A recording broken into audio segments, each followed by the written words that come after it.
Hi friends, welcome to my channel. ನಾನಿವತ್ತು ಶ್ರೀ ಸಿದ್ಧಿವಿನಾಯಕ ದೇವಸ್ಥಾನ ದೇವರಕೆರೆಯಲ್ಲಿ ಆದ ಅಥರ್ವ ಶೀರ್ಷ ಹವನದ 2ನೇ ಭಾಗವನ್ನು ಹಾಕ್ತಾ ಇದ್ದೀನಿ. ಇಲ್ಲಿ ಶ್ರೀ ಶ್ರೀ ಬ್ರಹ್ಮಾನಂದ ಭಾರತೀ ಮಹಾಸ್ವಾಮಿಗಳು ಶಿರಳಗಿಯವರ ಆಗಮನದ ಬಗ್ಗೆ, ಅವರ ಪ್ರವಚನದ ಬಗ್ಗೆ 2ನೇ ಭಾಗದಲ್ಲಿ ಹಾಕ್ತೀನಿ ಅಂತ ಹೇಳಿದ್ದೆ.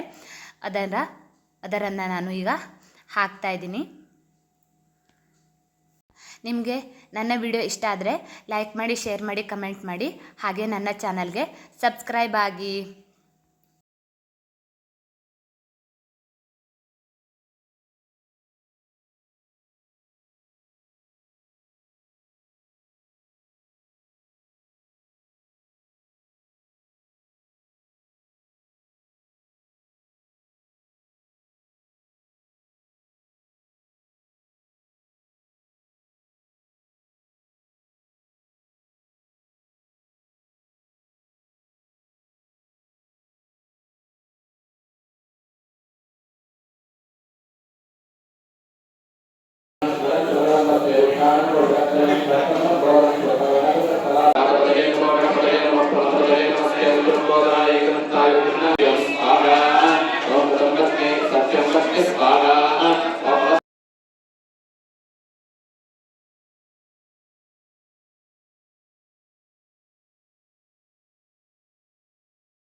ಈಗ ದೇವರ ವಿಷಯ ಅಂತ ನಾವು ತಗೊಳ್ಳೋದಾದ್ರೆ ನಿಮ್ಮಂತಹ ಸಾಮಾನ್ಯರಿಗೆ ದೃಶ್ಯ ಮಾಧ್ಯಮದ ಮೂಲಕ ಹೋಗುವುದು ಅಸಾಧ್ಯ ಅಂದ್ರೆ ತಪ್ಪಾಗಿತ್ತು, ಕಷ್ಟ ಸಾಧ್ಯ ಅಂತದ್ದು ಹೇಳ್ತಾರೆ. ಹಾಗಾಗಿ ಸಾಮಾನ್ಯರಲ್ಲಿ ಸಾಮಾನ್ಯರಾದ ನಮಗೆ ನಿಮಗೆ ಉಳಿದಿರುವುದು ಶ್ರವಣ ಮಾಧ್ಯಮ ಅಂತಾಗಿದೆ. ಈಗ ನಮ್ಮ 100ಕ್ಕೆ 100% ಪ್ರಯತ್ನವನ್ನು ನಾವು ಈ ಮಾಧ್ಯಮದ ಮೇಲೆ ಹಾಕಬೇಕು ಅಂತಾಯಿತು. ಗುರುಗಳು ಮಾತಾಡಿದ್ರೆ ಸಾಕಿತ್ತು, ಪ್ರಾಸ್ತಾವಿಕ ನುಡಿಗಳು ಯಾಕೆ ಬೇಕಾಗಿತ್ತು ಅನ್ನೋ ಪ್ರಶ್ನೆ ಬರ್ಬೋದು. ಆದರೆ ಶ್ರವಣ ಮಾಧ್ಯಮದ ಮುಖ್ಯ ಅಂಗಗಳಾದ ಈ ಸತ್ಸಂಗ, ಕೀರ್ತನೆ, ಉಪನ್ಯಾಸ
नमामि भगवत्पादशङ्करं लोकशङ्करं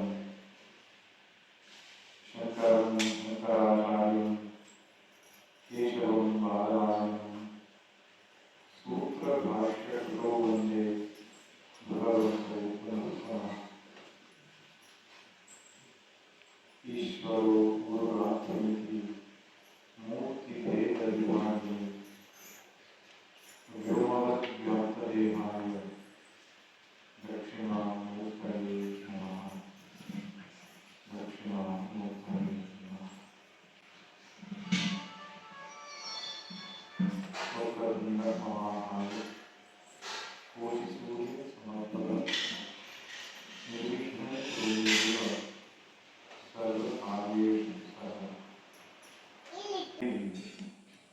ಪ್ರಬಂಧ ಬರೀರಿ ವಿಷಯ ಅದು ತೆಂಗಿನ ಮರ. ಅವನು ಪಾಪ ದನದ ಬಗ್ಗೆ ಬೈಹಾಟ್ ಮಾಡ್ಕೊಂಡು ಹೋಗ್ತಾನೆ. ದನಕ್ಕೆ ಎರಡು ಕೂಡು ಇರ್ತದೆ, ಒಂದು ಬಾಲ ಇರ್ತದೆ, ಇದು ಹಾಲು ಕೊಡ್ತದೆ ಎಲ್ಲ ಬರ್ಕೊಂಡು ಹೋಗಿರ್ತಾನೆ. ತೆಂಗಿನ ಮರದ ಬಗ್ಗೆ ಬರೀರಿ ಎಂತ ಮಾಡೋದು? ಅವನ ಮರದಂತೆ ಸುಂದರವಾದ ತೋಟವೊಂದರಲ್ಲಿ ಒಂದು ತೆಂಗಿನ ಮರ ಇತ್ತು. ತೆಂಗಿನ ಮರದ ಬಗ್ಗೆ ಏನೂ ಗೊತ್ತಿಲ್ಲ ಅವನಿಗೆ. ಆ ತೆಂಗಿನ ಮರದ ಅಡಿಯಲ್ಲಿ ಒಂದು ದನ ಕಟ್ಟಿಕೊಂಡಿತ್ತು ಅಂತ ಹೇಳಿ ದನದ ಬಗ್ಗೆ ಸವಿಸ್ತಾರವಾಗಿ ಹೇಳಿದ್ದಾನೆ. ನಿಮ್ಮ ಶಾಲೆಯಲ್ಲಿ ಇದನ್ನು ಹೇಳಿದ್ದಾರೆ, ಮಾಸ್ಟರು ಹೇಳಿದಾರಲ್ಲ, ನಿಮ್ಮ ಶಾಲೆಯಲ್ಲಿ ಮಾಸ್ಟರು ಹೇಳಿದ್ದಾರೆ. ಹಾಗೆ ವಿಷಯ ಗ್ರಾಮದ ಏಕತೆ ಸಮೃದ್ಧತೆ ಹೇಳಿದ್ದಾರೆ. ಅವರು ಒಳ್ಳೆಯ ವಿಷಯ ನೋಡೋಣ. ಮತ್ತೊಂದು ಸಜ್ಜನರಿಗೆ ಹೇಳುದು, ಆಲ್ರೆಡಿ ಸಜ್ಜನರಾಗಿದ್ದವರಿಗೆ ನಾವು ಬೋಧಿಸೋದೇನಿದೆ? ಆದ್ದರಿಂದ ಈ ಶಿರ್ಸಿಯ ಹಳ್ಳಿಯ ಭಾಗ, ಯಲ್ಲಾಪುರದ ಭಾಗಗಳು ಇನ್ನೂ ಸಂಸ್ಕೃತಿಯನ್ನ ಸಜ್ಜನಿಕೆಯನ್ನು ಇಟ್ಕೊಂಡಿರೋದು ಬಹಳ ವಿಶೇಷ. ಮೊನ್ನೆ ಸಾಗರದವರು ಮಾತಾಡ್ತಾ ಹೇಳಿ ಸ್ವಲ್ಪ ಏನೇನಾದ್ರೂ ಸಂಸ್ಕೃತಿ ಬಚಾವಾಗಿದೆ. ಶಿರ್ಸಿ ಕಡೆ ಯಲ್ಲಾಪುರ ಕಡೆ ಇದೆ, ಶಿರ್ಸಿ ಪೇಟೆ ಕಡೆ ಮತ್ತೆ ಕಷ್ಟ ಇದೆ ಅಂತ ಹೇಳಿದ್ರೆ ಅಲ್ಲಿ ಭಾಗಗಳು ಉಳ್ಕೊಂಡಿದೆ. ನೀವು ಸಾಗರ ಕಡೆ ಹೇಗೆ ಕೇಳಿದೆ? ಸಾಗರ ಕಡೆ ಕೇಳೋದೇ ಬೇಡ ನೀವು ಅಂತ. ಆದ್ರೆ ಸಂಸ್ಕೃತಿ ಸಂಸ್ಕಾರಗಳು ಭದ್ರವಾಗಿರುವಂತಹ ನಮ್ಮ ಈ ಉತ್ತರ ಕನ್ನಡ, ಸಾಗರ, ಶಿವಮೊಗ್ಗ ಈ ಭಾಗಗಳಲ್ಲಿ ಹೀಗಾದ್ರೆ ಬೇರೆ ಕಡೆ ಕಥೆ ಏನು?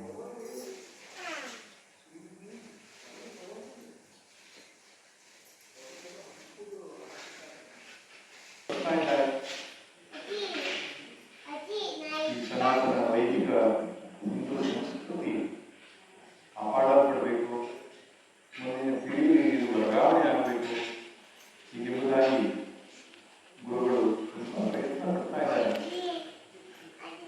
ಆದರೆ ಆಧುನಿಕತೆಯ ಪ್ರಭಾವ ಶ್ರದ್ಧೆಯನ್ನ ನಾಶಪಡಿಸುತ್ತೆ. ಆಧುನಿಕತೆ ಜೀವನ ಶೈಲಿ ಶ್ರದ್ಧೆಯ ಮೇಲೆ ದೊಡ್ಡ ಪ್ರಹಾರವನ್ನು ಉಂಟು ಮಾಡುತ್ತದೆ. ಲಾಜಿಕಲ್ ಥಿಂಕಿಂಗ್ ಎಂಬುದಾಗಿ ಹೇಳ್ತಾರೆ, ತಾರ್ಕಿಕ ಚಿಂತನೆ.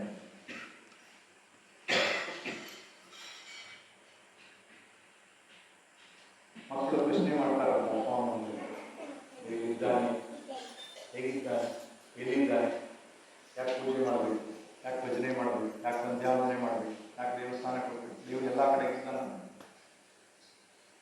ಇಂಥ ಪ್ರಶ್ನೆಗಳು ಮಾಡಿದಾಗ ಅಪ್ಪ ಅಮ್ಮನಿಗೆ ಉತ್ತರ ಕೊಡಲಿಕ್ಕೆ ಆಗಲ್ಲ. ಮೊನ್ನೆ ಆಶ್ರಮಕ್ಕೆ ಬರೋದಿತ್ತು ಬೆಂಗಳೂರಿನ, ಮಕ್ಕಳು ಕರ್ಕೊಂಡೇ ಬಂದಿದ್ರು. ಹುಡುಗನಿಗೆ ಉಪನಯನ ಆಗಿದೆ, ಯಾಕೆ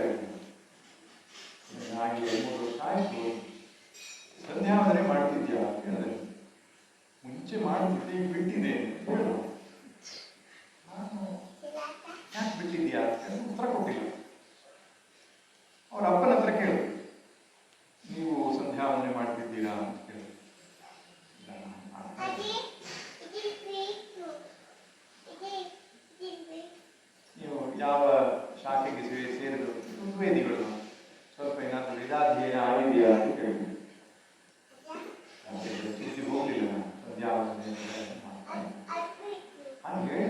ತಮ್ಮನ್ನು ಸಮರ್ಥಿಸಿಕೊಳ್ಳೋದು. ಏನಂದರೆ ನಾನೊಂದು NGOಗೆ ಕೆಲಸ ಮಾಡ್ತಿದ್ದೇನೆ. NGO ಅಂದ್ರೆ ಗೊತ್ತಿಲ್ಲ, ನಾನ್ ಗೌರ್ಮೆಂಟಲ್ ಆರ್ಗನೈಸೇಷನ್, ಸೇವೆ ಮಾಡುವಂಥ ಒಂದು ಸಂಸ್ಥೆ. ಆ ಸೇವಾ ಸಂಸ್ಥೆಯಲ್ಲಿ ಅದನ್ನು ತೊಡಗಿಸ್ಕೊಂಡಿದ್ದೇನೆ. ಬಡವರಿಗೆ, ಕಷ್ಟದವರಿಗೆ ಎಲ್ಲ ನಾವು ಹೇಳ್ತಾರೆ. ಇವರು ಕೆಲಸ ಮಾಡ್ತಿದ್ರು, ಸಂಬಳ ಕೆಲಸ ಮಾಡ್ತಿದ್ರು, ಸಮರ್ಥನೆ ಕೊಡೋದು ಹೇಗಿಲ್ಲ. ಆ NGO ಆರ್ಗನೈಸೇಷನ್ ನಾನು ಕೆಲಸ ಮಾಡ್ತಿರೋದು ತುಂಬ ಬಡವರಿಗೆ ಹೆಲ್ಪ್ ಆಗ್ತಾ ಇದೆ. ಅದಕ್ಕಿಂತ ದೊಡ್ಡ ಪೂಜೆ ಯಾವ್ದು ಬೇಕು, ಅದಕ್ಕಿಂತ ದೊಡ್ಡ ಸಂಧ್ಯಾವಂದನೆ ಯಾವ್ದು ಬೇಕು ಅಂತ ಹೇಳಿದ್ರು. ಆಮೇಲೆ ಇನ್ನೊಂದು ಪ್ರಶ್ನೆ ಇದೆ. ಈ ವಾರ್ಷಿಕದಲ್ಲಿ ಶ್ರಾದ್ದ ಅಂತ ಮಾಡ್ತೇವೆ, ಇದನ್ನು ಮಾಡೋ ಬದಲು ಅದೇ ದಿನ ವೃದ್ಧಾಶ್ರಮಕ್ಕೂ ಅನಾಥಾಶ್ರಮಕ್ಕೂ ಹೋಗಿ ಸ್ವಲ್ಪ ಅನ್ನದಾನ ಏನಾದರೂ ಸಹಾಯ ಮಾಡಿ ಬಂದ್ಬಿಟ್ರೆ ಪುಣ್ಯ ಬರ್ತದಲ್ಲ. ಶ್ರಾದ್ದನೇ ಯಾಕೆ ಮಾಡಬೇಕು, ಸಂಧ್ಯಾವಂದನೇ ಯಾಕೆ ಮಾಡಬೇಕು, ದೇವರ ಪೂಜೆನೇ ಯಾಕೆ ಮಾಡಬೇಕು? ಅದರೊಟ್ಟಿಗೆ ಇನ್ನೊಂದು ತರ್ಕ ಅದೇನು, ಸತ್ತು ಹೋಗಿರೋ ನನ್ನ ಅಪ್ಪನೋ ನನ್ನ ಅಜ್ಜನೋ ಇನ್ನೆಲ್ಲೋ ಹುಟ್ಟಿರ್ತಾನ ಅಲ್ಲ, ಇಲ್ಲಿ ಕೊಟ್ಟಿರೋ ತರ್ಪಣ, ಇಲ್ಲಿ ಕೊಟ್ಟಿರೋ ಪಿಂಡ ಪ್ರದಾನ, ಅಲ್ಲಿಗೆ ಹೋಗಿ ಅವನಿಗೆ ಮುಟ್ಟದ ಎತ್ತ ಗ್ಯಾರಂಟಿ. ಅದರ ಒಂದು ಪ್ರಕಾರ ಏನು, ನಮ್ಮ ಹಿರಿಯರು ಏನು ಮಾಡಿದ್ದಾರೆ, ಅವರು ಯಾರಿಗೂ ತಲೆಯಿಲ್ಲದೆ ಮಾಡಿದ್ದಾರೆ.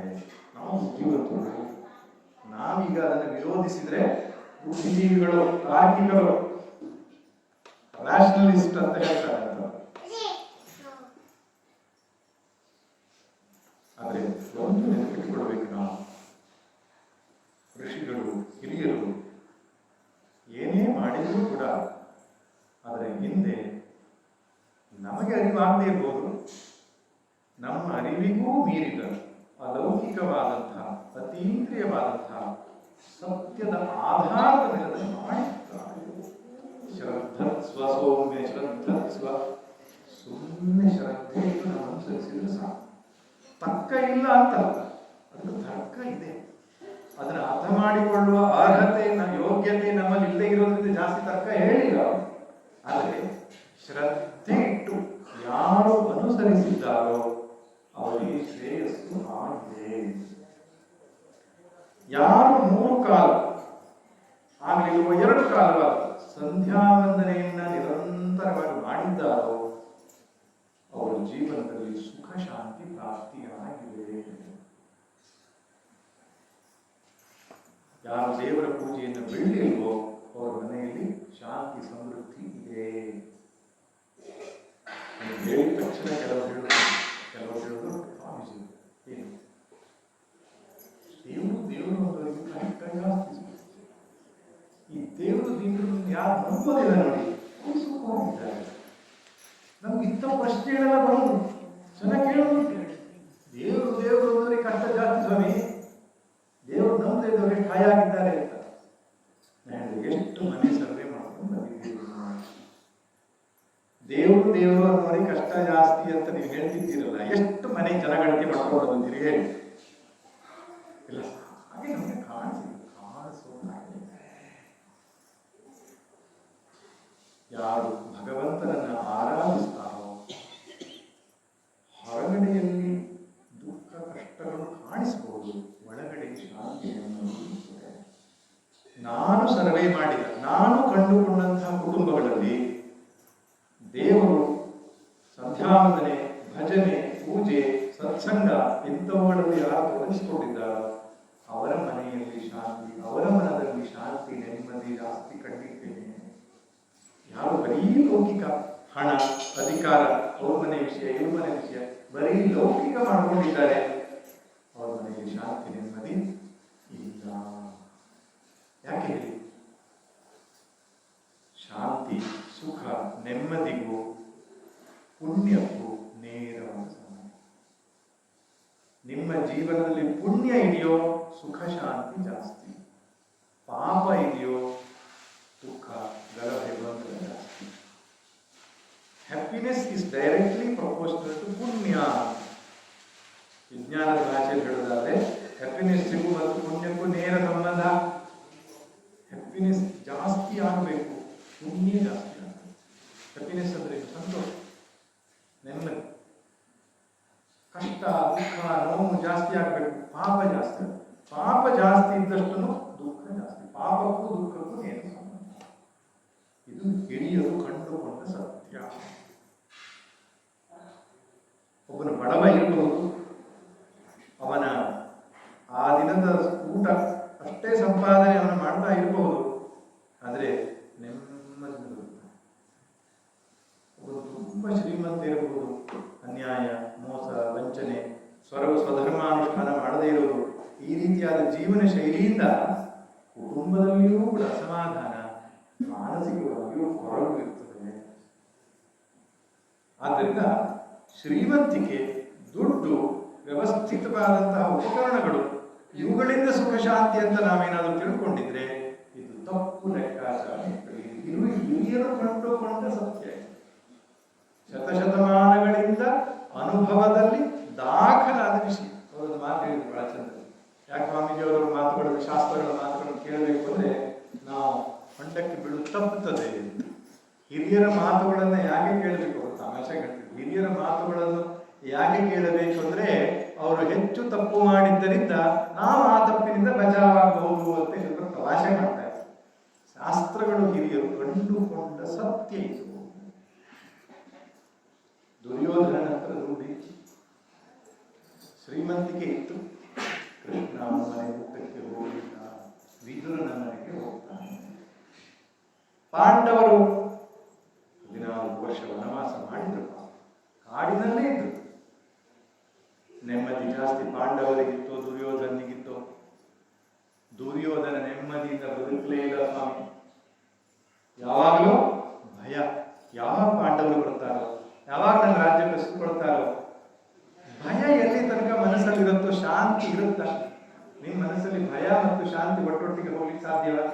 ನನಗೆ ತುಂಬಾ ಫಿಯರ್ ಇದೆ, ಭಯ ಇದೆ, ಶಾಂತಿ ನೆಮ್ಮದಿ ಇದೆ, ಶಾಂತಿ ಇಲ್ಲ. ಸಿಟ್ಟು ಮತ್ತು ನೆಮ್ಮದಿ ಶಾಂತಿ ಒಟ್ಟಿಗೆ ಆಗಲ್ಲ. ಈ ನೆಗೆಟಿವ್ ವ್ಯಾಲ್ಯೂಸ್ ಅಂಡ್ ಹ್ಯಾಪಿನೆಸ್ ಯಾವತ್ತೂ ಒಟ್ಟಿಗೆ ಹೋಗುತ್ತ. ದುರ್ಯೋಧನ ಯಾಕೆ ಸಂತೋಷವಾಗಿರಲಿಲ್ಲ ಅಂದ್ರೆ ಈ ಕೆಟ್ಟ ಆಲೋಚನೆಗಳು, ಅಧಾರ್ಮಿಕ ಆಲೋಚನೆಗಳು, ಪಾಪ ವೃತ್ತಿಗಳು ಅವನನ್ನು ಕಾಡ್ತಾ ಇದ್ದು ಜಾಸ್ತಿ. ಪಾಂಡವರ ಕಾಡಿನಲ್ಲಿದ್ರು ನೆಮ್ಮದಿಯಿಂದಿದ್ರು. ಕೃಷ್ಣ ಪದೇ ಪದೇ ಅವರಿಗೆ ದರ್ಶನವನ್ನು ನೀಡ್ತಿದ್ದ. ಋಷಿಗಳ ಸಮಾಗಮ ಆಗ್ತಾ ಇತ್ತು. ಗೆಡ್ಡೆಗೆನಿಸುಗಳನ್ನು ತಿಂತಾ ಇದ್ರು, ಆದ್ರೆ ನೆಮ್ಮದಿಯಿಂದ ಇದ್ರು. ಯಾಕೆ? ಮನಸ್ಸು ಪವಿತ್ರವಾಗಿತ್ತು, ಮನಸ್ಸು ಶುದ್ಧವಾಗಿತ್ತು, ಮನಸ್ಸು ಕಲ್ಮಷರಹಿತವಾಗಿತ್ತು. ಇನ್ನೊಂದು ದೃಷ್ಟಾಂತ. ಕೃಷ್ಣನ ಅಪ್ಪ ಅಮ್ಮ ವಸುದೇವ ದೇವಕಿ ಎಲ್ಲಿದ್ರು? ಸೆರೆಮನೆ. ಅರಮನೆಯಲ್ಲಿ ಯಾರಿದ್ರು? ಕಂಸ. ಅರಮನೆಯಲ್ಲಿ ನೆಮ್ಮದಿಯಾಗಿದ್ದ? ಇಲ್ಲ ಸ್ವಾಮಿ. ಕಂಸನಿಗೆ ಭಯ. ದೇವಕಿ 8ನೇ ಮಗ ಕೃಷ್ಣ ಯಾವಾಗ ಬಂದು ನನ್ನನ್ನು ಕೊಲ್ತಾನೋ ಅಂತ. ನೆರಳು ನೋಡಿದ್ರೆ ಭಯ, ಎಲೆ ಉದುರಿದ ಸಪ್ಪಳ ನೋಡಿದ್ರೆ ಭಯ. ಎಲ್ಲಿ ಕೃಷ್ಣ ಬರ್ತಾನೋ, ಎಲ್ಲಿ ಕೊಲ್ತಾನೋ. ಕನಸಲ್ಲೆಲ್ಲ ಒಮ್ಮೊಮ್ಮೆ ಮಧ್ಯರ ಎದ್ದು ಬೇವರಿದ್ದುಂಟಂತೆ ಕಂಸ. ಯಾಕೆ? ಕೃಷ್ಣ ಕೊಲ್ಲಿಕ್ಕೆ ಬರ್ತಾನೆ. ಒಂದು ದಿವಸ ನೆಮ್ಮದಿಯಿಂದ ಕಂಸ ಬದುಕಿದ್ದುಂಟ? ಇಲ್ಲ ಸ್ವಾಮಿ. ಶ್ರೀಮಂತಿಕೆ ಇದ್ದ ಏನು ವ್ಯವಸ್ಥೆ, ಕೈಗೆ ಕಾಳಿಗೆ ಆಳುಗಳಿದ್ದೇನು ಪ್ರಯೋಜನ? ನೆಮ್ಮದಿ ಇಲ್ಲದಿದ್ದ ಮೇಲೆ. ಈ ಒಬೆರಾಯ್ ಹೆಸರು ಕೇಳಿದ್ದೀರಾ ನೀವು?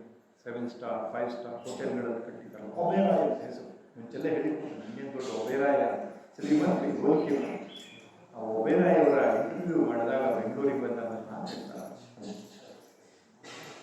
ತುಂಬ ಶ್ರೀಮಂತರಾಗಿದ್ದ ಕಾಲದಲ್ಲಿ ಅವರು ಹೇಳಿದ್ರು ಮಾತು ನೋಡಿ ಸ್ವಾಮಿ, ನನ್ನ ಸುಖದ ನೆನಪಿನ ಕ್ಷಣಗಳೇನಾದರೂ ಇದ್ರೆ ಅನೇಕ ವರ್ಷಗಳ ಹಿಂದೆ ನಾನು ಇನ್ನೊಬ್ಬರು ಹೋಟೆಲಲ್ಲಿ ಕೆಲಸ ಮಾಡ್ತಾ ಇದ್ದೇನೆ. ಇನ್ನೊಬ್ಬರು ಹೋಟೆಲಲ್ಲಿ ನಾನು ಸಪ್ಲೈಯರ್ ಆಗಿದ್ದಾಗ ಆವತ್ತಿನ ದುಡಿಸಿದ ಹಣ ಅವರು ಕೊಡ್ತಾ ಇದ್ರು. ಅಕ್ಕಿ ಬೇಳೆ ಮನೆಗೆ ತಗೊಂಡು ಬಂದು ಕುಟುಂಬಸ್ಥರೆಲ್ಲ ಕೂತ್ಕೊಂಡು ನಾವು ಅಡುಗೆ ಮಾಡಿ ಚೆನ್ನಾಗಿ ನಿದ್ದೆ ಮಾಡ್ತಿದ್ದೆವು. ಮನೆಯಲ್ಲಿ ಕಿಲ ಕಿಲ ಅಂತ ನಗು ಇರ್ತಿತ್ತು. ಆ ದಿನಗಳನ್ನು ನಾನು ನೆನಪು ಮಾಡ್ಕೊಳ್ತೇನೆ. ಇವಾಗ ಈಗ ತುಂಬ ಶ್ರೀಮಂತರಾಗಿದ್ದೇವೆ, ಕೈಗೆ ಕಾಲಿಗೆ ಆಳುಗಳಿದ್ದಾರೆ, ಆಳುಕಾಳುಗಳು ಸಾಕಷ್ಟು ಇದ್ದಾರೆ, ಕಾರಿದೆ, ಎಲ್ಲ ವ್ಯವಸ್ಥೆ ಇದೆ, ಆದ್ರೆ ಆ ನೆಮ್ಮದಿ ಇಲ್ಲ ಅಂತ ಹೇಳ್ತಾರೆ. ಪಾಪ ಸತ್ಯವನ್ನು ಒಪ್ಪಿಕೊಂಡು ಒಂದು ಮಾತು ನೆನಪಿರಲಿ, ಒಬ್ಬರು ಸುಖವಾಗಿರಬೇಕಾದ್ರೆ ಹಣ ಕಾರಣ, ಹಣದ ಬಡತನ ಕಾರಣ ಅದು ಅಲ್ಲ. ಬಡವರೆಲ್ಲರೂ ಸುಖವಾಗಿದ್ದಾರೆ ಅದು ಇಕ್ವೇಷನ್. ಶ್ರೀಮಂತರೆಲ್ಲರೂ ದುಃಖಿಗಳಾಗಿದ್ದಾರೆ ಹಾಗೂ ಹೇಳ್ತಾರೆ. ಶ್ರೀಮಂತಿಕೆ ಮತ್ತು ಬಡತನ ಎನ್ನುವುದು ಸುಖ ದುಃಖಕ್ಕೆ ಕಾರಣವಲ್ಲ. ಹಾಗಾದ್ರೆ ಯಾವುದು ಕಾರಣ? ಪುಣ್ಯ ಮತ್ತು ಪಾಪಗಳು ಕಾರಣ. ಒಬ್ಬ ವ್ಯಕ್ತಿ ಪುಣ್ಯಶೀಲನಾಗಿದ್ದರೆ, ಪುಣ್ಯವಂತನಾಗಿದ್ದರೆ, ಪುಣ್ಯಾತ್ಮನಾಗಿದ್ದರೆ ಎಂತಹ ಕಠಿಣ ಪರಿಸ್ಥಿತಿಯಲ್ಲೂ ಅವನು ಸುಖವಾಗಿರ್ತಾನೆ. ಯಾವ ವ್ಯಕ್ತಿ ಪಾಪಾತ್ಮನಾಗಿರ್ತಾನೋ, ಪಾಪ ಅತಿಶಯವಾಗಿ ಅವನ ಒಳಗಡೆಗಿರುತ್ತದೋ, ಅವನು ಅತ್ಯಂತ ಸುಖಕರವಾದ ಸುಪ್ಪತ್ತಿಗೆ ಜೀವನ ಶೈಲಿಯಲ್ಲಿಯೂ ನೆಮ್ಮದಿಯಾಗಿ ಇರೋಲ್ಲ ಅಂತ ಹೇಳ್ತೇನೆ. ಒಳ್ಳೆ ಸುಪ್ಪತ್ತಿಗೆ ಹಾಸಿಗೆ ಇರುವುದು, ನಿದ್ದೆ ಬರಲು ಹೊಳ್ಳಾಡ್ತಾ ಇರ್ತಾರೆ. ಹೊರಗಡೆ ಶತ್ರುಗಳು ಯಾರಿಲ್ಲ, ಮಗನೇ ಶತ್ರುವಾಗಿ ನಿಂತ್ಕೊಳ್ತಾನೆ, ಹೆಂಡತಿಯೇ ಶತ್ರುವಾಗಿ ನಿಂತ್ಕೊಳ್ತಾಳೆ, ಅಣ್ಣ ತಮ್ಮನ ಮಧ್ಯೆ ಕಲಹ ಉಂಟಾಗ್ತದೆ.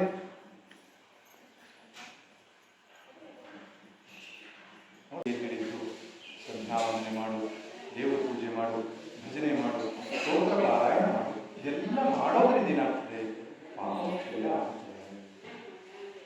ಇಷ್ಟೊತ್ತು ಕೂತ್ಕೊಂಡು ಅಲ್ಲಿ ಗಣೇಶ ಅಥರ್ವಶೀರ್ಷವನ್ನು ಹೇಳುತ್ತಾ ಆಲೋಚನೆಗಳು ಮಂಗಳಾರತಿ ಆಯಿತು. ಆ ಸಾತ್ವಿಕ ವಾತಾವರಣದಲ್ಲಿ ಮನಸ್ಸು ಉನ್ನತೀಕರಣ ಅಂತ ಹೇಳ್ತಾರೆ. ಮನಸ್ಸು ಔನ್ನತ್ಯಕ್ಕೆ ಉದಾತ್ತ ಸ್ಥಿತಿಗೆ ಹೋಗ್ತದೆ. ಸಾತ್ವಿಕ ಸ್ಥಿತಿಗೆ ಮನಸ್ಸು ಹೋದಾಗ ಅಲ್ಲಿ ಪಾಪ ಕ್ಷಯವಾಗ್ತದೆ. ರಜೋಗುಣ ತಮೋಗುಣ ಎನ್ನುವ ಪಾಪ ಕ್ಷಯವಾಗಿ ಮನಸ್ಸು ಸತ್ವಸ್ಥಿತಿಗೆ ಹೋದಾಗ ಶುದ್ಧವಾದ ಮನಸ್ಸು ಒಂದು ವರ, ಒಂದು ಅನುಗ್ರಹ.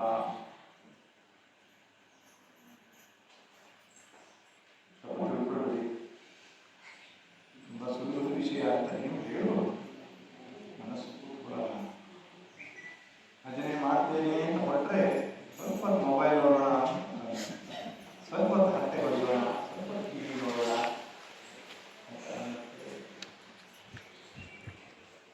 ಸಂಧ್ಯಾವಂದನೆ ಮಾಡೋಣ ಅಂತ ಯೋಚನೆ ಬಂದ್ರು ಅದನ್ನು ತಡೆಯೋದಕ್ಕೆ ಸಾಕಷ್ಟು ಬೇರೆ ಆಲೋಚನೆಗಳು.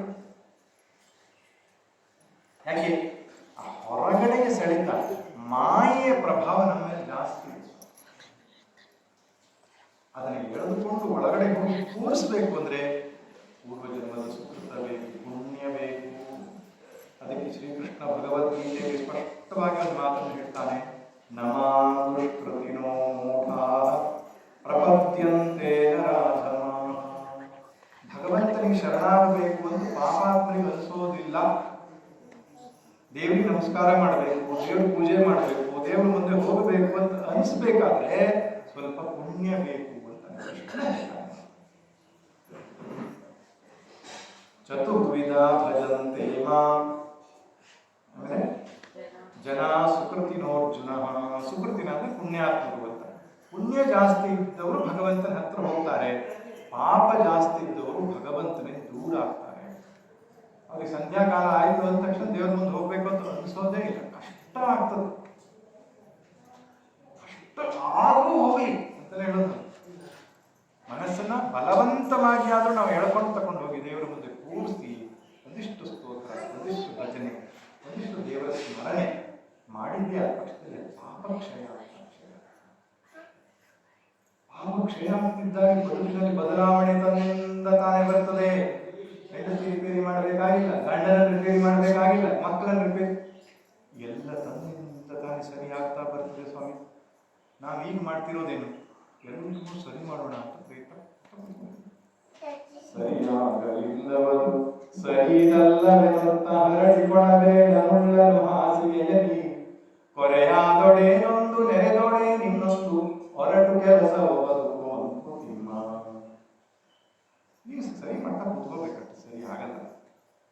ಈ ಕಡೆ ಸರಿ ಮಾಡಿದ್ರೆ ಈ ಕಡೆ ಹಾಳು, ಈ ಕಡೆ ಸರಿ ಮಾಡಿದ್ರೆ ಆ ಕಡೆ ಹಾಳು. ಅವನು ಸರಿ ಮಾಡಿದ್ರೆ ಇವನೊಬ್ಬ ವೈರಿಯಾಗಿ ಇಟ್ಕೋತಾನೆ.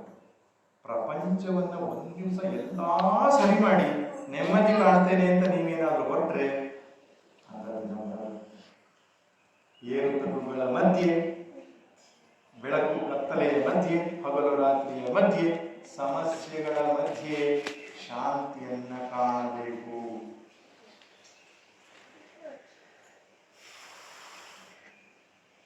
ನಮಗೆ ಜಗತ್ತು ಸಮಸ್ಯಾತ್ಮಕವಾಗಿ ಕಾಣಿಸ್ತದಲ್ಲ, ಸಂತರು ಹೇಳ್ತಾರೆ ಅದನ್ನ, ಆನಂದಮಯ ಈ ಜಗ ಹೃದಯ ಏತಕ್ಕೆ ಭಯ. ರಮಣ ಮಹರ್ಷಿಗಳ ಜಗತ್ತು ಕಾಣಿಸಿದ್ದು ಬ್ರಹ್ಮಮಯ, ಸರ್ವಂ ಬ್ರಹ್ಮಮಯಂ ಬೇರೆ ಸದಾಶಿವ ಬ್ರಹ್ಮೇಂದ್ರ ಹೇಳಿದ್ರು. ಶಂಕರ ಭಗವತ್ಪಾದರಿಗೆ ಎಲ್ಲವೂ ಬ್ರಹ್ಮವಾಗಿ ಕಾಣಿಸ್ತು, ಎಲ್ಲ ಆನಂದಮಯವಾಗಿ ಕಾಣಿಸ್ತು. ನಮಗೆ ಯಾಕೆ ಜಗತ್ತು ಸಮಸ್ಯಾತ್ಮಕ ಕಾಣಿಸೋದು? ನಮ್ಮ ದೃಷ್ಟಿ ಪ್ರಾಬ್ಲಮ್, ನಮ್ಮ ಕಣ್ಣಿನ ದೋಷ. ಅಂದ್ರೆ ಗಣೇಶ ನೇತ್ರಾಲಯಕ್ಕೆ ಹೋಗಿ ಸ್ವಲ್ಪ ಕಣ್ಣು ಚೆಕ್ ಮಾಡೋಣ. ಆ ಕಣ್ಣಲ್ಲ ಸ್ವಾಮಿ, ನಮ್ಮ ಮನಸ್ಸು, ನಮ್ಮ ಬುದ್ಧಿ, ಜೀವನದ ದೃಷ್ಟಿಕೋನ. ಅಲ್ಲ, ಅದಕ್ಕೆ ಯಾವ್ದಾದ್ರು ಕನ್ನಡಕ ಇಲ್ಲ, ಕನ್ನಡಕ ಇಲ್ಲ, ಅದು ಒಂದೇ ಕನ್ನಡಕ. ಏನು? ಮನಸ್ಸು ಶುದ್ಧ ಮಾಡಿಕೊಳ್ಳುವುದು. ಬುದ್ಧಿ ಸರಿಯಾಗಬೇಕಾದ್ರೆ ಮನೆ ದೂರ ಆಗಬೇಕು. ಒಳ್ಳೆ ದೂರ ಆಗ್ಲಿಕ್ಕೆ ಒಂದೇ ಒಂದು ಉಪಾಯ, ದೇವರನ್ನ ಭಜಿಸಬೇಕು. ಭಜನೆ ಅಂದ್ರೆ ತಾಳ ಹಿಡಿತ, ಭಜನೆ ಅನ್ನೋ ಶಬ್ದಕ್ಕೆ ಅರ್ಥ ಸ್ಮರಣೆ ಅಂತ. ನೀವು ಯಜ್ಞ ಮಾಡಿ, ಪಾರಾಯಣ ಮಾಡಿ, ಸಂಧ್ಯಾವಂದನೆ ಮಾಡಿ, ಅಥವಾ ಯಾವುದೋ ಒಂದು ರೀತಿಯ ದೇವರ ಆರಾಧನೆ. ನಿತ್ಯ ಕರ್ಮ ಅಂತ ಏನು ಕೊಟ್ಟಿದೆ ಅಂತ ಕಾಂಪ್ರಮೈಸ್ ಮಾಡ್ಕೊಂಡಿಲ್ಲ, ಅದು ಬಿಟ್ಟು ಬೇರೆ ಅಲ್ಲ.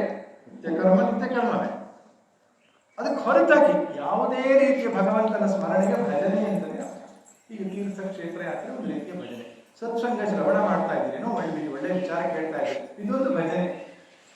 ಭಗವತ್ ಭಜನೆಯ ಮೂಲಕವಾಗಿ ನಮ್ಮ ಮನಸ್ಸನ್ನು ಶುಚಿಗೊಳಿಸ್ತಾ ಹೋದರೆ ಬದುಕು ತನ್ನಿಂದ ಕಾಣಿಸಲಿಯಾಗುತ್ತೆ.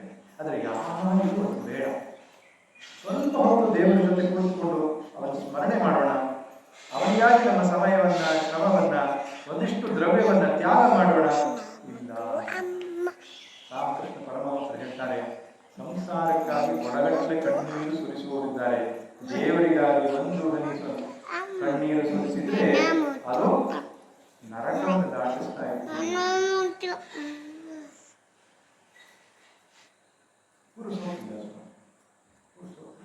ಮಾಡೋದಿರ್ತದೆ ಬೇರೆ, ಅದು ಕುಡಿಸೋದ್ರಿಂದ ಅಲ್ಲ ಸಮಸ್ಯೆ, ಒಳ ಹೋಗ್ಲಿಕ್ಕೆ ಕೊಡಲ್ಲ. ಎಷ್ಟಿರ್ತದೆ ಅಂದ್ರೆ ಕೂತ್ಕೊಳ್ಳಿಕ್ಕೆ ಮನಸ್ಸು ಕೊಡಲ್ಲ ಅದು. ಈಗ ದೇವರ ಹತ್ರಕ್ಕೆ ಹೋಗ್ಲಿಕ್ಕೆ ಮನಸ್ಸು ಕೊಡ್ತಾ ಇಲ್ಲ ಅಂದ್ರೆ ಶೈತಾನ ಮಾಯಿ ಕೆಲಸ ಮಾಡ್ತಾ ಇದೆ ಅಂತ ಅರ್ಥ. ರಾಮಕೃಷ್ಣ ಪರಮಹಂಸರು ಒಂದು ಚಂದ ಕಥೆ ಹೇಳ್ತಾರೆ. ಒಬ್ಬ ಮೀನುಗಾರ ಸಮುದ್ರಕ್ಕೆ ಬಂದನಂತೆ, ಮೀನು ಹಿಡಿಲಿಕ್ಕೆ ಬಂದ, ಬಲೆಯಿಂದ ಬೀಸಿದ. ಯಾರು? ಅಲ್ಲ, ಎಚ್ಚರಾಗಿದ್ದೀರಲ್ಲ ಇದು. ಕೆಲವೆಲ್ಲ ಕಂಬು ಹೊರಕೊಂಡು ಬೀಸಿದಾಗ ದೂರದಲ್ಲಿರುವ ಮೀನುಗಳೆಲ್ಲ ಬಲೆಯೊಳಗೆ ಕಾಪಾಡಿ. ಅರ್ಥ ಆಯ್ತಾ? ಎಚ್ಚರಾಗಿದ್ದೀರಾ? ದೂರದಲ್ಲಿರುವ ಮೀನುಗಳೆಲ್ಲ ಬಲೆಯೊಳಗೆ ಸಿಕ್ಕಾಕೊಂಡು, ಮೀನುಗಾರ ಬೀಸಿದ ಬಲೆಯೊಳಗೆ ದೂರದಲ್ಲಿರುವ ಮೀನುಗಳೆಲ್ಲ ಸಿಕ್ಕಾಕೊಂಡಿದ್ದು. ಆದ್ರೆ ಕೆಲವು ಮೀನುಗಳು ಸಿಕ್ಕಾಕೊಂಡು ಬೀಳಲೇ ಇಲ್ಲ ಬಲೆ. ಯಾವ ಮೀನುಗಳು? ಹತ್ತಿರದಲ್ಲಿರೋ ಮೀನು, ಅಂದ್ರೆ ಆ ಮೀನುಗಾರನ ಕಾಲು ಹುಡುಕಿರೋ ಮೀನುಗಳು ಬಲೆಗೆ ಸಿಕ್ಕಾಕೊಂಡು ಬೀಳಲೇ. ಯಾಕೆ? ಬಲೆ ಯಾವತ್ತೂ ದೂರನೇ ಇರಲ್ಲ, ಮೀನುಗಾರನಿಂದ ದೂರಕ್ಕೆ ಇರಲ್ಲ, ಅವನ ಕಾಲು ಹತ್ತಿರ ಬಲೆ ಬರಲ್ಲ ಅಲ್ವಾ? ಆದ್ರಿಂದ ಮೀನುಗಾರನ ಕಾಲು ದೂರದಲ್ಲಿರುವ ಮೀನುಗಳು ಸುರಕ್ಷಿತ ಅಂತಾರೆ ರಾಮಕೃಷ್ಣ ಪರಮಹಂಸ. ಇದು ತಾತ್ವಿಕ ಅರ್ಥ ಏನು? ಮೀನುಗಾರ ಅಂದ್ರೆ ಪರಮಾತ್ಮ, ಅವನ ಬಲೆ ಅಂದ್ರೆ ಮಾಯಿ, ಸಮುದ್ರ ಅಂದ್ರೆ ಸಂಸಾರ, ಮೀನು ಅಂದ್ರೆ ನಾವು ನೀವು ಜೀವರಾಶಿ. ಈ ಜೀವರಾಶಿಗಳು ಈ ಸಮುದ್ರ, ಈ ಸಂಸಾರ ಎನ್ನುವ ಸಮುದ್ರದಲ್ಲಿ ನಾವು ಜೀವನ ನಡೆಸ್ತಾ ಇರ್ತೇವೆ. ಭಗವಂತ ಎನ್ನುವ ಮೀನುಗಾರರನ್ನು ಬಲೆ ಬೀಸ್ತಾನೆ, ಮಾಯಾ ಬಲೆಯನ್ನು ಬೀಸ್ತಾನೆ. ಆ ಭಗವಂತನಿಂದ ದೂರ ಇರುವವರೆಲ್ಲ ಬಲೆಯೊಳಗೆ ಸಿಕ್ಕಾಕೊಂಡು ಬಿಡ್ತಾರೆ. ಯಾರು ಭಗವಂತನ ಕಾಲು ಹುಡುಕಿರ್ತಾರೋ, ಮೀನುಗಾರನ ಕಾಲು ಹುಡುಕಿರ್ತಾರೋ ಅವರು ಬಲೆಗೆ ಸಿಕ್ಕಾಕೊಂಡು ಬೀಳೋದೇ ಇಲ್ಲ.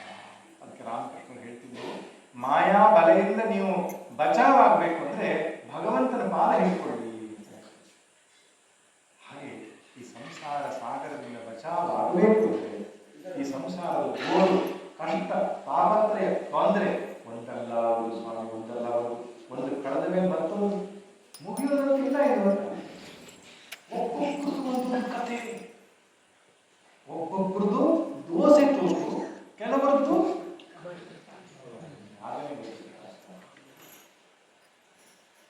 ಸಮಸ್ಯೆ, ಹಣಕಾಸಿನ ಸಮಸ್ಯೆ, ಆರೋಗ್ಯ ಸಮಸ್ಯೆ, ಮಗನಿಗೆ ಮದುವೆ ಆಗಲಿಲ್ಲ, ಎಷ್ಟೋ ಸಮಸ್ಯೆ, ಕೆಲವರು ಮಗನಿಗೆ ಮದುವೆ ಆಗಲಿಲ್ಲ.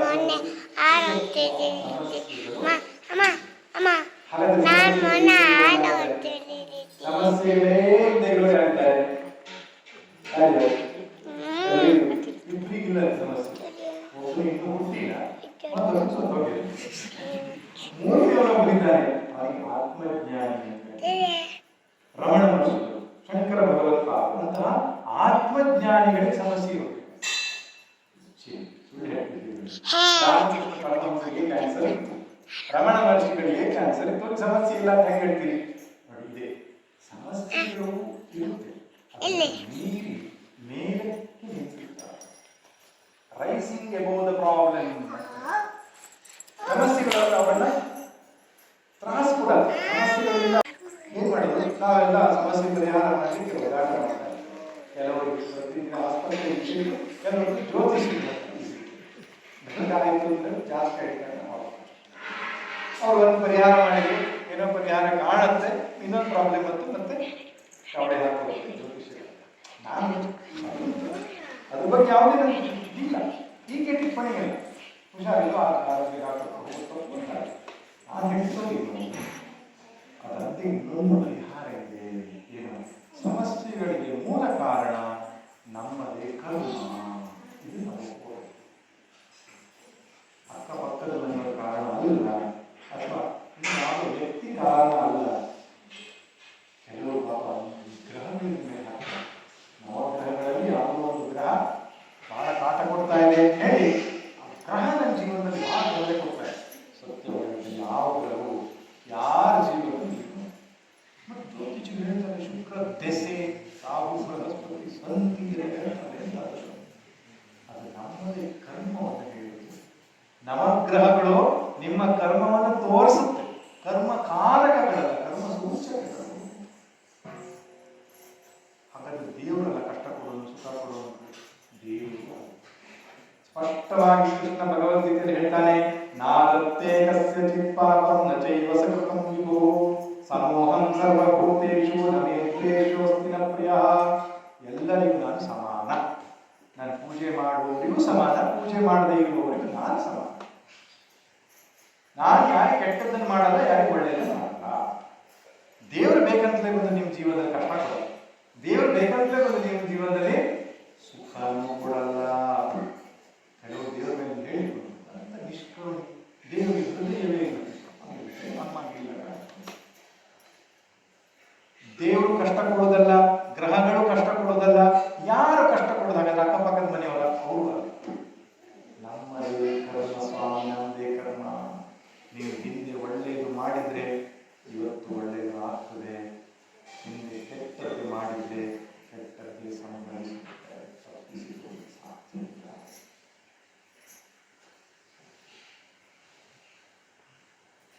ಕೆಲವು ತಪ್ಪಿಸಿಕೊಳ್ಳಿ ಪ್ರಯತ್ನಿಸ್ತಾರೆ, ಪರಿಸ್ಥಿತಿಯಿಂದ ತಪ್ಪಿಸಿಕೊಳ್ಳಬೇಕು. ಈ ಜಾಗ ಬಿಟ್ಟು ಇನ್ನೊಂದು ಜಾಗಕ್ಕೆ ಹೋಗುವ ಅಂತ. ಹಿಮಾಲಯಕ್ಕೆಲ್ಲ ಹೋಗಿ ಗಂಟೆ ಬಿಟ್ಟು ಆಶ್ರಮ ಸೇರಿ ಪ್ರಾಬ್ಲಮ್ ಸಾಲ್ವ್ ಆಗ್ತದೆ. ಒಂದು ಇನ್ನೊಂದು ರೀತಿ ಪ್ರಾಬ್ಲಮ್ ಸೃಷ್ಟಿ ಆಗ್ತದೆ. ಕೆಲವರು ಬದುಕಿದ್ರೆ ಪ್ರಾಬ್ಲಮ್ ಇಲ್ಲ, ಸತ್ತು ಹೋಗ್ಬಿಡೋಣ ಅಂತ ಆತ್ಮಹತ್ಯೆಗೆ ಅಲ್ಲಿಗೂ ಪ್ರಾಬ್ಲಮ್.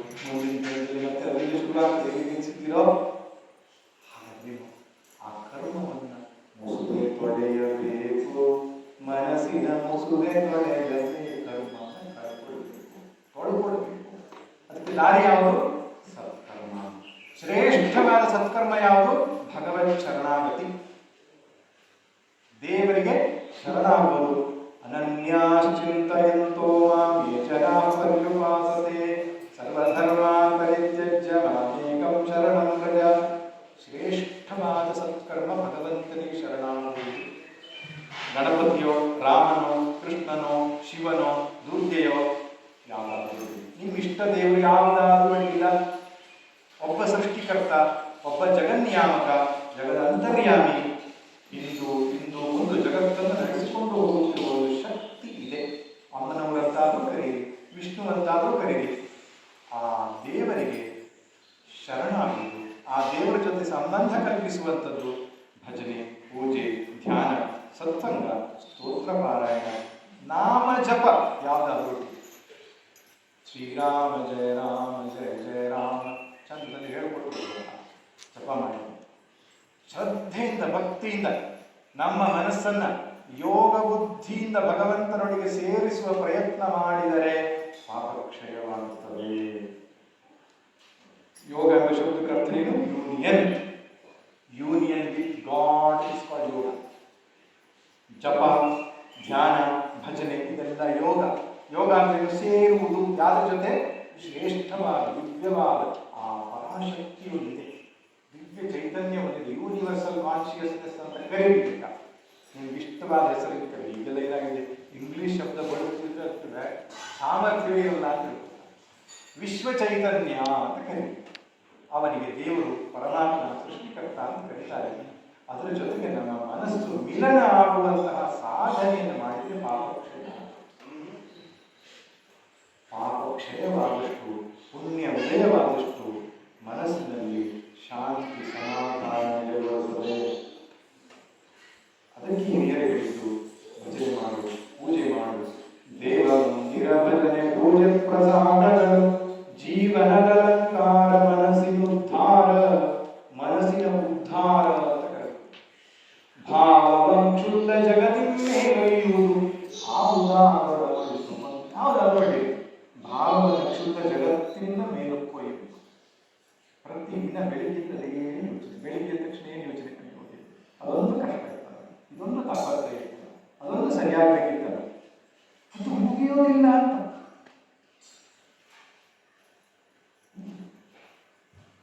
ಗಂಡ ಸರಿಯಾಗಬೇಕಿತ್ತು ಅಂತ ಹೆಂಡತಿ ಸರಿಯಾಗಬೇಕಿತ್ತು ಸ್ವಾಮೀಜಿ, ನಮ್ಮ ಹಿರಿಯ ಸ್ವಾಮಿ ಹೇಳ್ತಾರೆ, ಎಲ್ಲ ಮದುವೆ ಮನೆಗೆ ಈ ಹೊರ ಬಂದು ಅಕ್ಷತೆ ಹಾಕಿ ಬಂದ ಮೇಲೆ ಆಮೇಲೆ ಅವ್ರು ಹೇಗಿದ್ದೀರಿ ಅಂತ ಒಬ್ಬರು ಕೇಳಲ್ಲ. ಆಗ ಮದುವೆ ಮನೆ ಮಂಟಪದಲ್ಲಿ ಉಡುಗೊರೆ ಕೊಟ್ಟು ಬಂದ ಮೇಲೆ ಒಂದು 4-5 ವರ್ಷದಲ್ಲಿ ಹೋಗಿ ಹೇಗಿದ್ದೀರಪ್ಪ, ಸುಖವಾಗಿ ಮಾಡಲ್ಲ, ಆಶೀರ್ವಾದ ಮಾಡಿದ್ದೇವೆ, ಚೆನ್ನಾಗಿದೆ, ಒಬ್ಬರು ಕೇಳಲ್ವಲ್ಲ. ಯಾರು ಕೇಳಲ್ಲ ಅಂದ್ರೆ ಅವ್ರಿಗೆ ಗ್ಯಾರಂಟಿ ಅಕ್ಷತೆ ಹಾಕುವಾಗ ಹೇಗಿರ್ತಾರೆ, ನಮ್ಮ ಅಗತ್ಯಗಳ ಮಾಡ್ಕೊಂಡಿರ್ತಾರೆ, ಗ್ಯಾರಂಟಿ ಹಾಕೊಂಡಿರ್ತಾರೆ.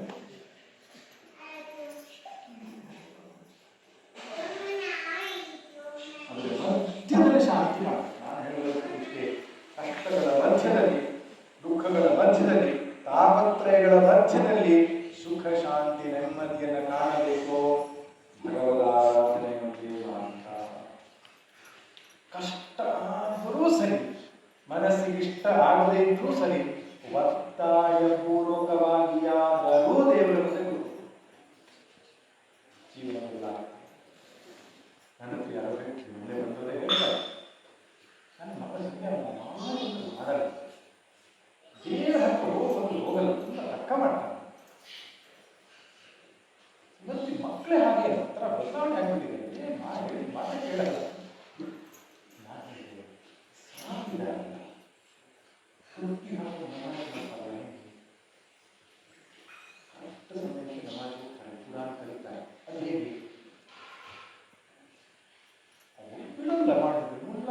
ಮನೆಗೆ ಬರ್ತಾನೆ, 4-5 ಜನ ಬಿಡ್ತಾರೆ.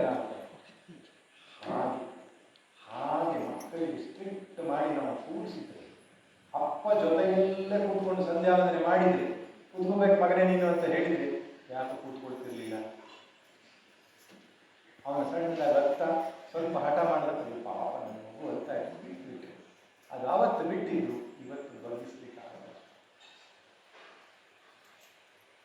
ಒತ್ತಾಯಪೂರ್ವಕವಾದ ಔಷಧಿ ಹೇಗೆ ಹಾಕ್ತೇವೋ ಮಕ್ಕಳನ್ನು ಒತ್ತಾಯಪೂರ್ವಕ ಕೂಡಿಸ್ಬೇಕು. ಅಷ್ಟು ಒಟ್ಟಿಗೆ ಅದು ತಾರ್ಕಿಕವಾದ ಅರ್ಥ ಹೇಳೋದು. ಸಂಧ್ಯಾವಂದನೆ ಯಾಕೆ ಮಾಡ್ತೀವಿ? ಜಪ ಅಂದ್ರೆ ಈಡರ್ಥ, ಜಪದಿಂದ ಆಗೋ ಪ್ರಯೋಜನ ಇದೆ. ಗಾಯತ್ರಿ ಶ್ರೇಷ್ಠ ಅಂತ ಯಾಕೆ ಹೇಳ್ತಾರೆ? ಹಾಗೆ ಕನ್ವಿನ್ಸಿಂಗ್ ಇನ್ಫಾರ್ಮೇಶನ್ ನಾವು ಕೊಡಬೇಕು, ಅವರಿಗೆ ನಾವು ಆದರ್ಶವಾಗಿರಬೇಕು. ಮತ್ತೆ ಒತ್ತಾಯಪೂರ್ವಕ ಕೂಡಿಸ್ಬೇಕು, ಕಂಪಲ್ಸರಿಯಾಗಿ ಕೂಡಿಸ್ಬೇಕು. ಅದೊಂದು ರೀತಿ ಪ್ರವೃತ್ತಿ ಆಯಿತು, ಅಭ್ಯಾಸ ಆಯಿತು ಅಂದರೆ ಬಿಡ್ಲಿಕ್ಕಾಗಲ್ಲ. ಬಿಟ್ಟರೆ ಅವರಾದ ಪ್ರಜ್ಞೆಗಳು ಈಗ ಕೆಲವರಿಗೆ ಹೊರಗಡೆ ತಿನ್ನೋ ಅಭ್ಯಾಸ ಇದೆ, 25 ತಿನ್ನೋ ಅಭ್ಯಾಸ ಇರೋದು. ಅವರಿಗೆ ಹಾಗಂತ ತಿನ್ನುವಂಥ ಪರಿಸ್ಥಿತಿ ಅದು ತಿಂದು ಅಭ್ಯಾಸ ಇರೋರಿಗೆ ಅದು ದೊಡ್ಡ ವಿಷಯವೇ ಅಲ್ಲ. ನೀವು ಹೇಗೆ ಮನಸ್ಸಿಗೆ ರೂಢಿ ಮಾಡ್ತೀರಾ ಹಾಗೆ.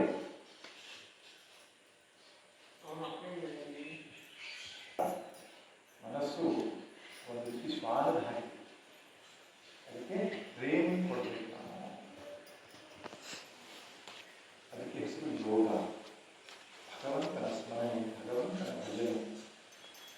ಹೆಚ್ಚು ಹೊತ್ತು ಬೇಡಪ್ಪ, ಬೆಳಿಗ್ಗೆ 1 ಗಂಟೆ, ಸಂಜೆ 1 ಗಂಟೆ ಸಾಕು. ಅಷ್ಟು ಸಮಯ ದೇವರಿಗೆ ಕೊಡಬೇಕಾದಷ್ಟು. ಅಷ್ಟು ಆಗಲ್ವಾ? ಬೆಳಿಗ್ಗೆ ಅರ್ಧ ಗಂಟೆ, ಸಂಜೆ ಅರ್ಧ ಗಂಟೆಯನ್ನಾಗಬೇಕು. ಚಂದ್ರಶೇಖರ ಭಾರತಿ ಸ್ವಾಮಿಗಳು ಶೃಂಗೇರಿ ಆಗಿರುವಂತಹ ನಂದಾಳು ದೇವರು ಅವರು ಅದ್ಭುತ ಶಿರೋಮಣಿ ಅಂತ ಕರೆಯಲ್ಪಟ್ಟರು. ಅವ್ರ ಬಳಿಯಲ್ಲಿ ಬೆಂಗಳೂರಿನವರಿದ್ದಾಗ ಒಂದು ವಿದ್ವಾಂಸರು ಕೇಳ್ತಾರೆ, ಬಹಳ ವಿದ್ವತ್ಪೂರ್ಣವಾದ ಚರ್ಚೆ ಎಲ್ಲ ಮಾಡಿ ಹೋಗುವಾಗ ಗುರುಗಳು ಕೇಳಿದ್ರು, ನೀವು ಔಪಾಸನಾಗಿ ಇಟ್ಕೊಂಡಿದ್ದೀರಾ? ಉಪಾಸನೆ ಹೇಳಿದ್ರೆ ಬೆಳಿಗ್ಗೆ ಮತ್ತು ಸಂಜೆ 2 ಹೊತ್ತು ಅಗ್ನಿಯನ್ನು ಕಾಯ್ದುಕೊಂಡು ಅದಕ್ಕೆ ಆಹುತಿಯನ್ನು ಹಾಕೋದು ನಮ್ಮಲ್ಲಿ ಬಿಟ್ಟು ಹೋಗ್ತಿದೆ. ಅದು ಸಂಜೆ ಅಂದರೆ ದೇವ್ರ ಪೂಜೆ 2 ಹೊತ್ತು ಬಿಟ್ಟರೆ ಅಗ್ನಿಹೋತ್ರ ಉಪಾಸನೆ ಎಲ್ಲ ಉಪರಿಸುತ್ತೆ. ಸ್ಮಾರ್ತ ಅಗ್ನಿಯಲ್ಲಿ ಆಹುತಿಯನ್ನು ಕೊಡೋದು ಉಪಾಸನೆ ಇಟ್ಕೊಳ್ಬೇಕಿತ್ತು. ವಿದ್ವಾಂಸರೇ ಹೇಳಿದ್ರು, ಮಾಡಿದವರು ವಿದ್ವಾಂಸರು, ಸಂಸ್ಕೃತ ಎಲ್ಲ ಬಲ್ಲವರು, ವೇದ ಎಲ್ಲ ಬಲ್ಲವರು. ಅವ್ರು ಹೇಳಬೇಕು, ಇಲ್ಲ ಬೇರೆಡೆ ಸಿಗುವುದಿಲ್ಲ ನಿಮಗೆ ಬೆಂಗಳೂರಿನಲ್ಲಿ. ನೆಪ ಹೇಳಿದೆ ಚಂದ್ರಶೇಖರ ಭಾರತಿ ಸ್ವಾಮಿ ಹೇಳಿದ್ರು, ಹಾಗೆ ಬೆಂಗಳೂರಿನ ದನಗಳು ಕಾಫಿಗೆ ಮಾತ್ರ ಹಾಲು ಕೊಡ್ತೀವಿ, ಸಿಗಣಿ ಹಾಗೆಲ್ಲ ಕಾಣುತ್ತೆ. ಇದೆಲ್ಲ ನೆಪ ಹೇಳುತ್ತೆ ಸ್ವಾಮಿ, ಮನಸ್ಸು ನೆಪ ಹೇಳುತ್ತೆ. ನಿಮ್ಮ ಪಾಪ ಕ್ಷಯವಾಗಿ ನೀವು ಪುಣ್ಯಾತ್ಮರಾಗುವುದು ಈ ಮಾಯೆಗೆ ಇಷ್ಟ ಇಲ್ಲ. ಕಟ್ಟಿ ಹಾಕ್ಬೇಕು ನಿಮ್ಮನೆ ಸಂಸಾರದಲ್ಲಿ, ಪ್ರಕೃತಿಯೊಟ್ಟಿಗೆ ನಿಮ್ಮನ್ನು ಕಟ್ಟಿ ನೀವು ಒದ್ದಾಟ ಮಾಡ್ತಾ ಇರಬೇಕು ಜೀವನ ಪರ್ಯಂತ ಅಂತ ಮಾಯ ಬಯಸುತ್ತೆ. ಈ ಮಾಯಾ ಚಕ್ರದಿಂದ ಸಿಲುಕಿ ನೀವು ಮೇಲೆ ಹೋಗ್ಬೇಕು, ಪ್ರಯತ್ನ ಪೂರ್ವಕವಾಗಿ ವಿಷ್ಣು ಸಹಸ್ರನಾಮ, ಲಲಿತಾ ಸಹಸ್ರನಾಮ ಬೇಕಾದಷ್ಟಿದೆ. ಸನಾತನ ಧರ್ಮದಲ್ಲಿ ಉಪಾಸನಾ ಪದ್ಧತಿ ಅತ್ಯಂತ ವೈವಿಧ್ಯಮಯ. ನಿಮ್ಮ ಮನಸ್ಸಿನ ಆಯ್ಕೆಗೆ ಯಾವುದು ಇಚ್ಛಿತವಾದಂತಹ ರೂಪ ಸ್ತೋತ್ರ ಯಾವುದಾದ್ರೂ ಸರಿ, ಸ್ವಲ್ಪ ಹೊತ್ತು ದೇವರ ಮುಂದೆ ಕುಳಿತುಕೊಳ್ಳಬೇಕು.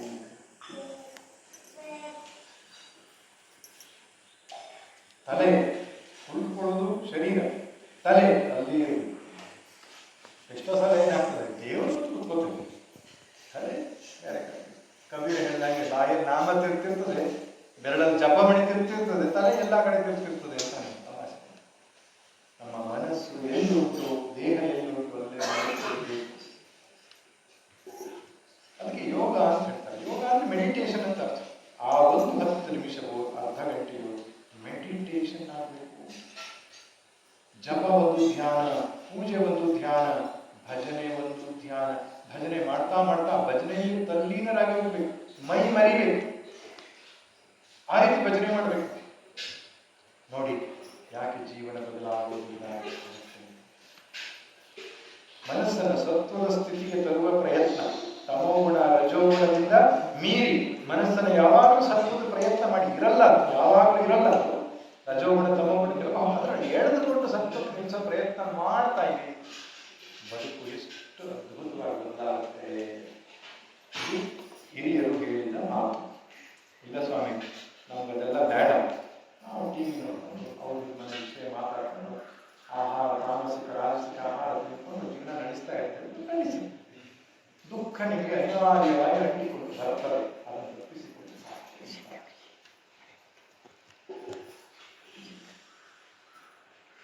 ಗಣಪತಿಯ ವಾರ್ಷಿಕೋತ್ಸವದ ನಿಮಿತ್ತ ನಮ್ಮ ಮನಸ್ಸನ್ನು ಉನ್ನತ ಸ್ಥಿತಿಯಲ್ಲಿ ಇಟ್ಕೊಳ್ಳಿಕ್ಕೆ ನಾವು ಪ್ರಯತ್ನ ಪಟ್ಟಿದ್ದೇವೆ.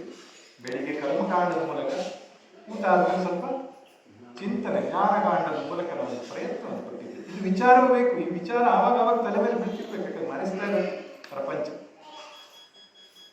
ನಮಗೆ ಸಂಸಾರವೇ ಸತ್ಯ ಅಂತ ಹೇಳ್ತಾ ಇರ್ತದೆ. ಇದೆಲ್ಲಪ್ಪ ಬೇರೆ ಸತ್ಯ ಒಂದಿದೆ ಅಂತ ಹೇಳುವಂತ ಸತ್ಸಂಗಗಳು ಆವಾಗ ನಡೀತಾ ಇರಬೇಕು. ಒಂದು ಸಣ್ಣ ಪ್ರಯತ್ನ ಇವತ್ತು ಸಿದ್ಧಿವಿನಾಯಕನ ಸನ್ನಿಧಿ ನಾವೆಲ್ಲ ಕುಳಿತುಕೊಂಡು ಮಾಡಿದ್ದೇವೆ. ಶ್ರದ್ಧಾಭಕ್ತಿಯಿಂದ ಭಗವಂತನಿಗೆ ಶರಣಾಗಿ ಅವನೊಟ್ಟಿಗೆ ನಮ್ಮ ಮನಸ್ಸನ್ನು ಸೇರಿಸಿದರೆ ನಮ್ಮ ಕರ್ಮಗಳು ಕ್ಷಯವಾಗಿ ಬದುಕು ಬದಲಾಗುತ್ತೆ ಅನ್ನೋದೇ ಇವತ್ತಿನ ಸತ್ಸಂಗದ ವಿಷಯ. ಸರ್ವೇ ಭವಂತು ಸುಖಿನಃ, ಸರ್ವೇ ಸಂತು ನಿರಾಮಯಾಃ.